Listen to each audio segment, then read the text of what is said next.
오늘 하나님께서 우리에게 주시는 말씀은 신약성경 마태복음 23장 15절 말씀으로 아직도 교인입니까? 이러한 제목으로 하나님의 말씀을 함께 나누고 전해드리는 시간을 갖겠습니다. 마태복음 13장 말씀 가운데 보면 우리 예수님께서 천국에 대한 비유를 여러 가지 말씀하십니다. 그 중에서 씨에 대한 비유도 몇 가지 말씀하시고 있는데 그 중에 하나가 좋은 밭에다가 씨앗을 뿌리는데 좋은 씨앗을 주인이 뿌립니다. 뿌리고 돌아와서 잠을 잤는데 원수가 와가지고 그 밭에다가 가라지도 뿌리고 왔습니다. 시간이 계속해서 지나가지고 뿌리한 씨앗에서 싹이 올라오고 계속해서 자라는데 하루는 종들이 나가서 보니까 분명히 우리 주인님은 좋은 씨앗을 뿌렸는데 나오는 거는 좋은 것만 나오고 알곡만 나오는 게 아니라 가라지도 나오고 있습니다. 그래서 종들이 주인에게 가서 얘기합니다. 주인님이 좋은 씨앗만 뿌렸는데 우리가 나가서 보니까 가라지도 나오고 가라지도 계속 자라고 있습니다. 어떻게 된 겁니까? 그랬더니 주인이 우리가 잠잘 때 원수들이 와서 그렇게 했구나라고 말씀을 하십니다. 그때 종들이 그러면 이 가라지를 뽑아버릴까요? 얘기하니까 예수님께서 가만 놔두어라. 괜히 가라지를 뽑다가 알곡까지 뽑을 수 있으니까 가만 놔둬라. 추수 때까지 가만 놔두었다가 추수하는 사람들에게 명해서 가라지는 먼저 뽑고 단으로 묶어서 불사르게 내두고 알곡은 모아서 창고에 드릴 것이다. 이렇게 얘기합니다. 분명히 밭에는 무엇과 무엇이 있느냐? 주인은 좋은 씨만 뿌렸는데 가라지와 알곡이 함께 자라고 있습니다. 교회 안에는 누가 있을까? 교회 안에는 교인이 있고 성도가 있습니다. 우리가 교회에 들어와서 성도가 되는 것은 어떤 단계를 거치느냐고 하면 어떤 사람이 세상 가운데서 하나님을 모르고 생활을 하다가 어떤 분의 인도를 받아서 교회 안으로 들어옵니다. 교회 안에 들어와서 등록카드를 써서 내면 목사님이 그것을 보고 그 사람을 갖다가 소개하고 일으켜 세우고 박수도 치고 찬양도 드리고 그리고 선물도 주고 그리고 그 사람을 위해서 교회 앞에 소개하고 기도합니다. 이러고 나면은 그분이 뭐가 되느냐? 그분이 성도가 됩니다. 금방 교회 들어와서 등록카드 써냈는데 예배 끝나고 사람들이 그분을 뭐라고 부르느냐? 성도님 잘 오셨습니다. 이렇게 부릅니다. 그렇다고 하면 진짜 그럴까 하는 겁니다. 또 우리가 이런 것을 생각해 볼 필요가 있습니다. 교회 안에는 교인과 성도가 있는데 예를 들어서 어떤 분이 오셨어요. 처음 오셔가지고 얼마 안 되는데 그분 바라보면서 아유 교인님 그동안 평안하셨습니까? 잘 오셨습니다. 그러면서 교인님이라고 부르고 어떤 성도는 다가가서 아유 성도님 그동안 잘 계셨지요? 감사합니다. 잘 오셨어요. 만약에 이렇게 한다고 하면 성도라고 하는 말을 들은 성도와 교인이라고 하는 말을 들은 그분은 마음이 어떨까? 아마도 계속해서 그분을 향해서 교인님 잘 계셨습니까? 교인님 잘 오셨습니다. 교인님 오늘도 은혜 받으세요. 그렇게 얘기하고 다른 사람은 성도님이라고 얘기한다고 하면 교인님이라고 듣는 그 사람은 기분 나빠가지고 그 다음 주부터 교회 안 올 겁니다. 근데 교회 안에는 분명히 주님이 말씀하시기를 알곡도 있고 가라지도 있고 교회 안에는 교인도 있고 성도도 있다고 말씀을 하고 있는데 근데 교회 안에는 모든 칭호가 다 성도라고 하나로 통일이 되어 있습니다. 제가 성경에 보니까 교인이라고 하는 단어는 마태복음 23장에 한 번 나옵니다. 그리고 우리가 찬송가에도 나와 있는데 신자 되기 원합니다. 찬양 많이 하는데 신자라고 하는 단어가 사도행전 10장에 한 번 나옵니다. 성도라고 하는 단어는 몇 번 나올까? 제가 찾아봤더니요. 성도라고 하는 단어는 무려 90번이 나옵니다. 제가 이것을 보면서 이게 아버지의 마음이로구나. 이게 우리 주님의 마음이로구나. 진짜 우리 주님은 교회 안에 들어온 모든 사람들 한 사람 한 사람이 교인 되기를 원하지 않고 다 성도 되기를 원하시는 것이 그게 주님의 마음이로구나. 그 마음이 느껴지더라고요. 아니 교인이라고 하는 말도 한 번, 신자라고 하는 말도 한 번, 그런데 성도라고 하는 말을 90번씩이나 성경에 쓰신 것을 보면 우리 주님의 마음은 교회 안에 들어온 모든 성도들이 다 성도 되기 원하시는데, 우리 한국교회 현실의 모습을 보면 과연 그럴까요? 과연 교회 안에는 교인은 별로 없고 성도들로만 가득 차 있을까요? 저는 그렇지 않다고 봅니다. 오늘부터 시작해서 한 2주, 3주에 걸쳐서 교인과 성도에 대해서 말씀을 드리려고 합니다. 우리는 교인과 성도에 대해서 그동안 깊이 많이 생각해 보지 않고 그냥 교회 나오면 성도 되겠지라고 그렇게 살았습니다. 오늘은 교인에 대한 것을, 다음번에는 교인은 어떤 특징을 가지고 있는지, 마지막 3번째 시간은 누가 과연 성도인지 라고 하는 것에 대해서 나누어서 좀 말씀을 드리려고 합니다. 마태복음 23장 15절 말씀에 보면 화 있을진저 외식하는 서기관들과 바리새인들이여, 너희는 교인 한 사람을 얻기 위하여 바다와 육지를 두루 다니다가 생기면 너희보다 배나 더 지옥 자식이 되게 하는도다 라고 말씀하십니다. 마태복음 23장은 예수님께서 바리새인들과 서기관들을 책망하고 계시는 내용의 말씀입니다. 그런데 우리 주님이 이렇게 말씀하십니다.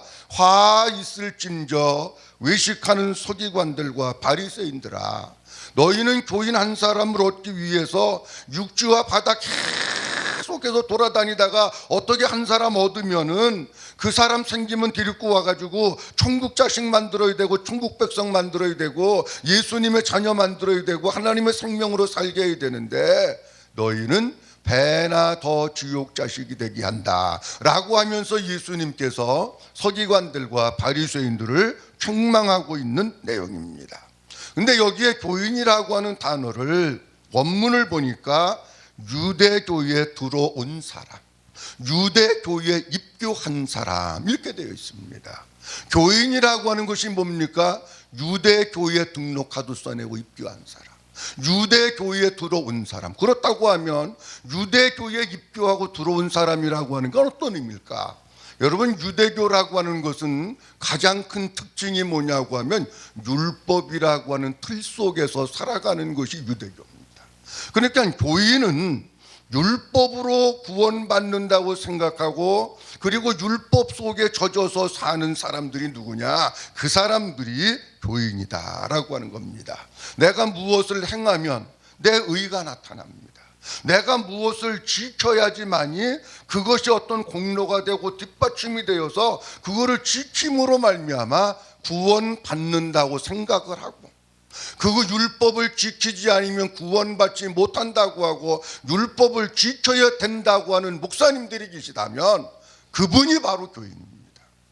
근데 교회 안에도 교인들이 많지만 제가 볼 때는 목사님들 가운데에도 교인들이 있음을 우리는 부정할 수 없다라고 하는 겁니다. 아직도 한국교회 안에는 복음을 잘 알지 못해서 계속해서 율법을 이야기하시는 분들, 계속해서 율법을 지켜야 구원받는다고 하는 분들이 많습니다.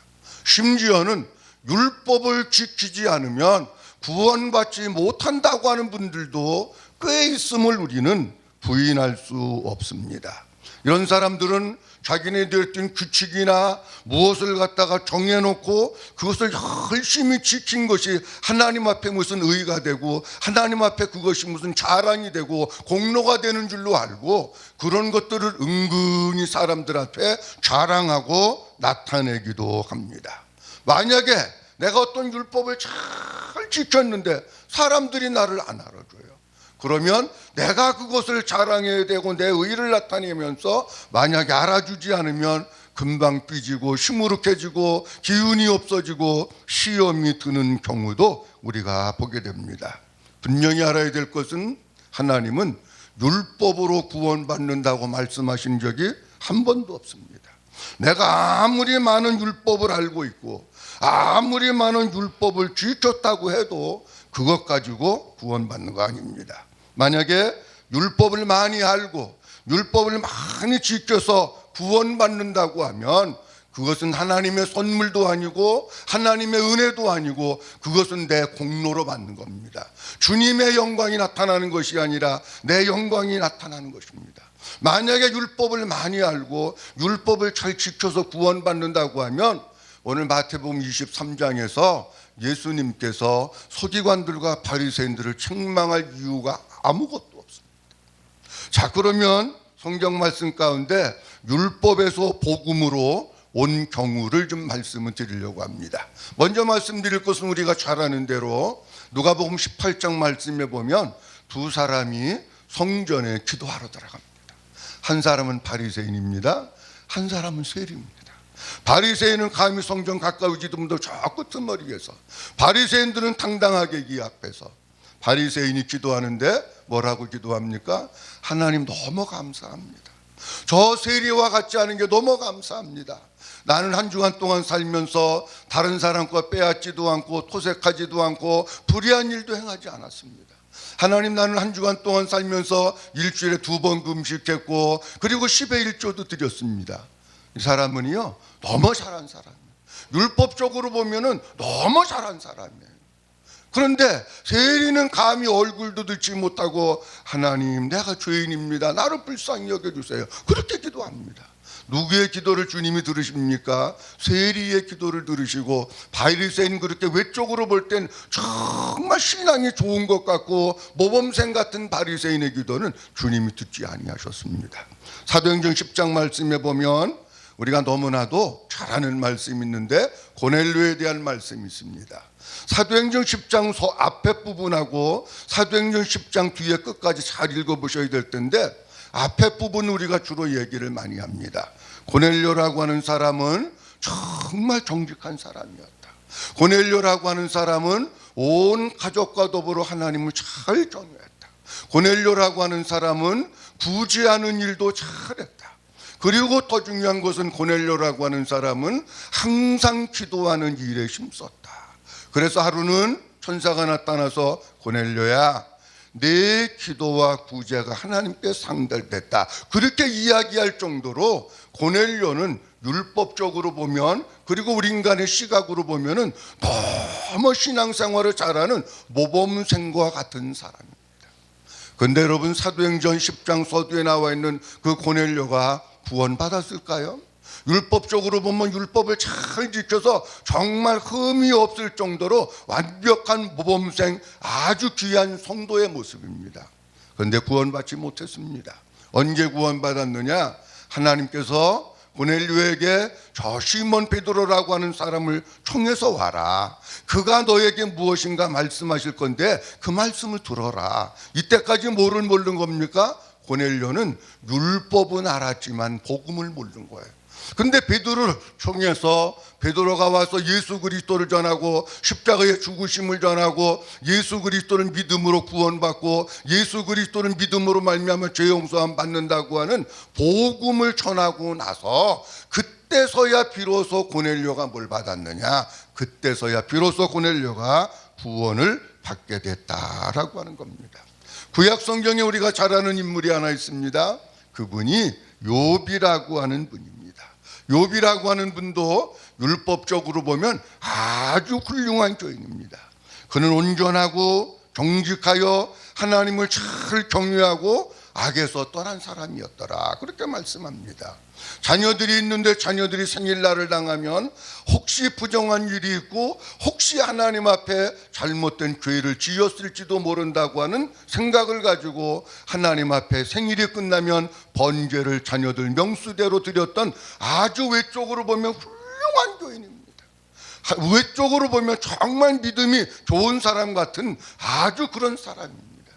근데 욥이라고 하는 사람이 그 당시 욥기서 1장 2장에서 구원받았을까요?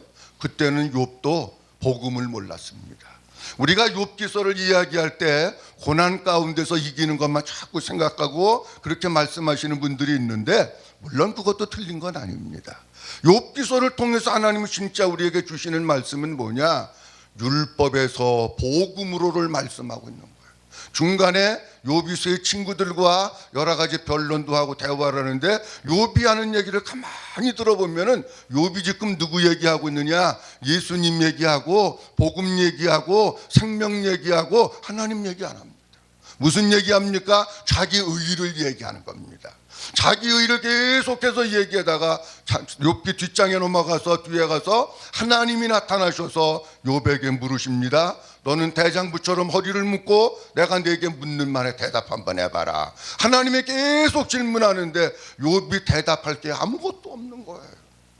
아, 내가 하나님을 몰랐구나. 그러면서 욥이 나중에 고백하기를 뭐라고 고백합니까?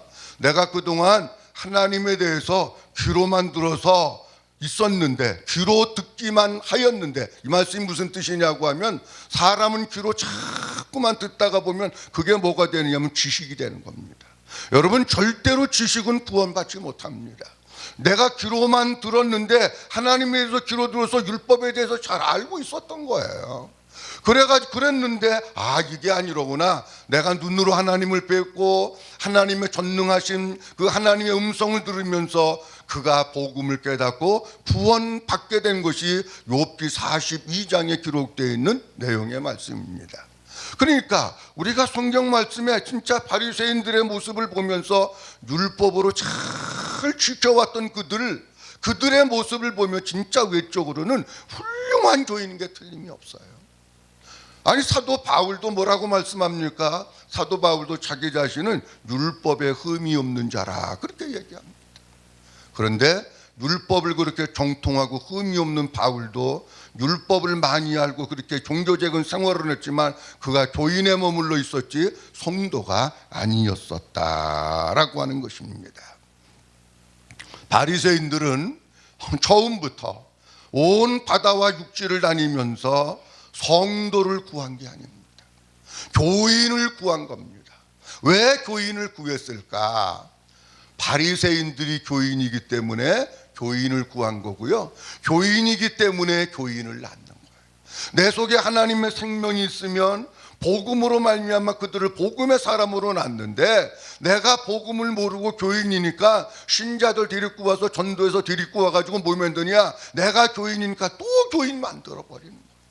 그러니까 이게 아버지는 진짜 90번씩이나 성도되라고 성도에 대한 말씀하시고 있는데 교회에서는 여전히 뭐하고 있는 겁니까? 여전히 사람 데리고 전도해가지고 와가지고 또 교인을 만들어내고 있는 겁니다. 우리가 이것을 구약 성경으로 보면 이렇습니다. 이스라엘 백성들이 생활을 하는데 올 100% 순전한 유대인들만 모여서 살지 않습니다. 유대인들이 사는 데는 객도 있고 나그네도 있고 이방인도 있는데 그것을 뭐라고 표현하느냐고 하면 히브리어에서는 게르라고 표현을 합니다. 우리가 몽골 가면 이렇게 집 성냥강 모양으로 된 집이 있는데 그걸 게르라고 합니다. 거기는 뭐냐? 나그네가 살고 그리고 이방인이 살고 객이 살고 여기서 살다가 또 저쪽으로 이사가고 여기서 살다 저쪽으로 이사가고 그러는 거예요. 근데 이스라엘 백성들이 함께 살고는 있는데 그 속에 객도 있고 나그네도 있고 이방인도 있고 섞여서 같이 살아요. 뭐가 다르냐? 이스라엘 사람들에게는 땅에 대한 기업이 있습니다. 그런데 객이나 이방인 나그네는 뭐가 없느냐? 상속이 없고 땅이 없습니다. 아니, 같이 살기는 해요. 그렇다고 하면 이 얘기를 다시 오늘날 교회로 적용을 해서 말씀드리면 이런 얘기입니다. 교회 안에서 같이 신앙생활을 합니다. 교회 안에는 성도도 있고 교인도 있고 우리가 그분 보고 교인님 안녕하셨어요 하면 시험 들어서 안 나올까 봐 교인님이라고 부르지는 않지만 하나님이 보실 때는 교회 안에는 교인도 있고 성도도 있는 거예요. 그런데 분명한 것은 뭐냐? 성도는 하나님의 나라를 내가 기업으로 받고 하나님의 나라를 내가 상속받지만 교인은 교회 안에 들어와서 교회 생활 율법적으로 열심히 잘하다가 뭐를 못 받느냐? 천국을 기업으로 받지 못하는 것입니다. 교인은 청함받은 사람입니다. 그런데 성도는 택함받은 사람입니다. 교인은 그 이름이 등록카드에 기록되어 있고 교족부에 이름이 기록되어 있지만 성도는 그 이름이 하나님 나라의 생명책에 기록되어 있는 사람이 성도다라고 하는 것입니다. 우리 한국교회 교인들이 많습니다. 성도들이 많습니다. 어떤 목사님은 열심히 복음 전해가지고 율법 지켜야 구원받는다고 하면서 목사님도 교인이고 성도들도 교인인 경우가 많습니다. 어떤 목사님은 열심히 복음 전해서 성도들도 복음으로 하나님 성도 만들고 목사님도 성도 되고 하는 교회들이 있습니다. 우리가 그동안에는 교회 안에 성도와 교인이 있는지 잘 생각해 보지 않았는데 성경 말씀에 보니까 교인도 있고 성도도 있습니다. 혹 이 방송을 들으시는 분들 가운데 아직도 내가 교인인가 이런 생각이 드신다면 하나님 말씀 잘 앞으로 들으시는 가운데 교인에서 성도로 변하고 교족부의 이름이 기록되어 있는 것이 아니라 하나님의 생명책의 이름이 기록되고 육신의 생명으로 사는 것이 아니라 하나님의 생명으로 사는 성도들이 다 될 수 있기를 주님의 이름으로 축복합니다.